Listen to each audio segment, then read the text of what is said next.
আল কোরআনের বাণী সৌজন্যে কমিউনিটি ব্যাংক।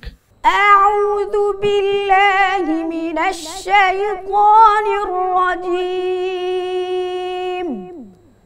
বিসমিল্লাহির রহমানির রহিম। فجاءته إحداهما تمشي على استحياء قالت إن أبي يدعوك ليجزيك أجر ما سقيت لنا فلما جاءه وقص عليه القصص قال لا تخف نجوت من القوم الظالمين قالت إحداهما يا أبت استأجره إن خير من استأجرت القوي الأمين قال إني أريد أن أنكحك إحدى ابنتي هاتين على أن تأجرني 8 حجج فإن أتممت 10 فمن عندك وما أريد أن أشق عليك ستجدني إن شاء الله من الصالحين قال ذلك بيني وبينك أيما الأجلين قضيت فلا عدوان علي والله على ما نقول وكيل صدق الله العظيم। কমিউনিটি ব্যাংক, সবার ব্যাংক।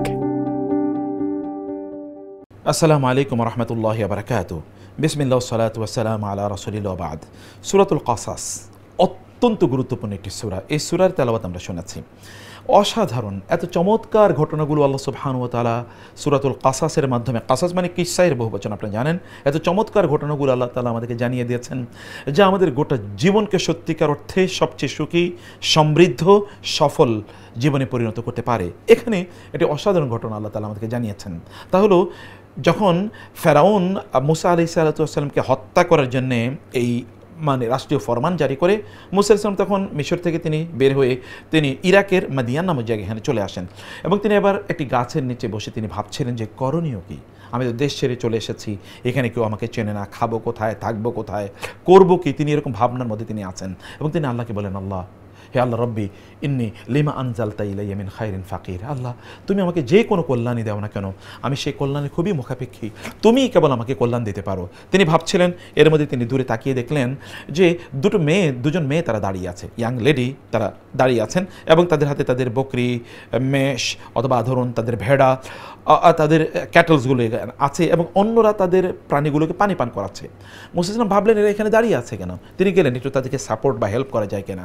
তাদেরকে গিয়ে বললেন, মা খাদবুকুমা, তোমরা এখানে দাঁড়িয়ে আছো কেন বা আপনারা দাঁড়িয়ে আছেন কেন?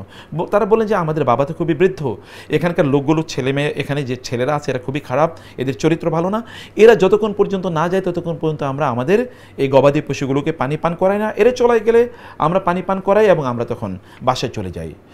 মুসা আলাইহিস সালাম বললেন, ঠিক আছে আপনারা দাঁড়ান, আমি এদের পানির ব্যবস্থা করে দিচ্ছি। তিনি তাদের এই গবাদি পশুগুলো নিয়ে পানি পান করিয়ে দিয়ে তাদেরকে বিদায় করে দিলেন। তিনি কোনো কথা বললেন না, তাদের কাছে কোনো থ্যাংক ইউ অ্যাপ্রিসিয়েশন নেওয়ার চেষ্টা করলেন না এবং তারাও কোনো কিছু বললেন না, তারা চলে গেলেন।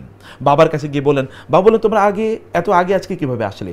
বাবা বললেন যে, বাবাকে মেয়েরা বললেন যে এমন একজন যুবক, আমরা তাকে চিনি না, এই অঞ্চলে নতুন দেখেছি, তিনি আমাদেরকে আজকে হেল্প করেছেন, সাপোর্ট দিয়েছেন এবং এই কারণে আমরা আমাদের গবাদি পশুগুলোকে আগে পানি করিয়ে আমরা চলে আসতে পেরেছি। বাবা বললেন, বাবা বৃদ্ধ এবং অন্ধ যাও তাকে ডেকে নিয়ে আসো, একটু নাকি তাকে নিয়ে আসো।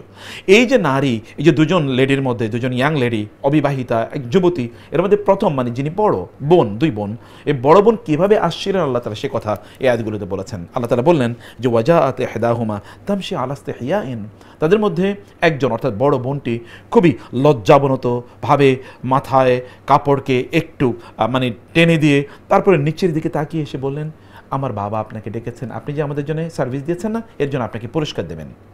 মুসা আলাইহিস সালাম তার সাথে গেলেন, সামনে মুসা আলাইহিস সালাম হাঁটছেন, তিনি পেছনে হাঁটছেন। সেখানে যাওয়ার পর মুসা যখন ওই বৃদ্ধকে তার কথা বললেন, তিনি বললেন যে তোমার কোনো টেনশন করার কোনো কারণ নেই, তুমি ওখান থেকে এসে ঠিকই করেছো। আচ্ছা, তোমাকে আমি একটা জব দিচ্ছি, চাকরি দিচ্ছি। এক নম্বরে যে তোমাকে আমি আমার বড় মেয়েটাকে তোমার কাছে বিয়ে দিতে চাই। দুই নম্বর হচ্ছে তুমি আমার এখানে থাকবা, এখানে খাবা, তোমার কোনো টেনশন করার দরকার নাই। তুমি যেই দিন নিরাপদ ফিল করবে তারপরে তুমি দেশে চলে যেও। সুবহানাল্লাহ, মুসা আলাইহিস সালাম তিনি ভাবছিলেন আমি করব কি। আল্লাহ তাআলা তার ইয়াংরা আপনার ভালো করে বোঝেন, তার বিয়ের ব্যবস্থা করে দিলেন, চাকরির ব্যবস্থা করে দিলেন, থাকার ব্যবস্থা করে দিলেন, খাওয়ার ব্যবস্থা করে দিলেন। Everything is prepared for him. আল্লাহ তাআলা এরকম ব্যবস্থা করে দিয়েছেন।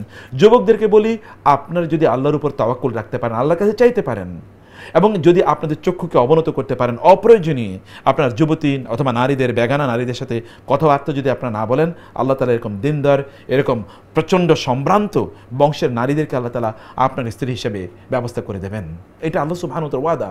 এবং মুসা আলাইহিস সালামের কোয়ালিটি কী ছিল জানেন? তিনি ছিলেন আল কবি আল আমিন, তিনি ছিলেন স্কিলফুল, অর্থাৎ ওই কাজটি করার জন্য তিনি যোগ্য, এবং তিনি ছিলেন কোন আমানতদার, বিশ্বস্ত। আপনি যোগ্যতা এবং বিশ্বস্ততা এই দুটো কোয়ালিটি ডেভেলপ করেন, এই গোটা পৃথিবী আপনার পায়ে এসে চুমু দেবে ইনশাআল্লাহ। আমাদের যুবকদেরকে, আমাদের যুব সমাজকে, মুসলিম যুব সমাজকে বলবো যে এখান থেকে আদর্শটি গ্রহণ করুন। যুবতীদেরকে বলে এই আদর্শ গ্রহণ করুন, তাহলে নবীও হতে পারে, বা নবীর পর্যায়ের যেমন মুসা আলাইহিস সালাম, এরকম ক্যাটাগরি দিনদার ভালো ছেলেরা যারা আপনাদেরকে চিট করবে না, সম্মান করবে, এরকম যুবকরা কিন্তু আপনাদের স্বামী হয়ে যাবে ইনশাআল্লাহ।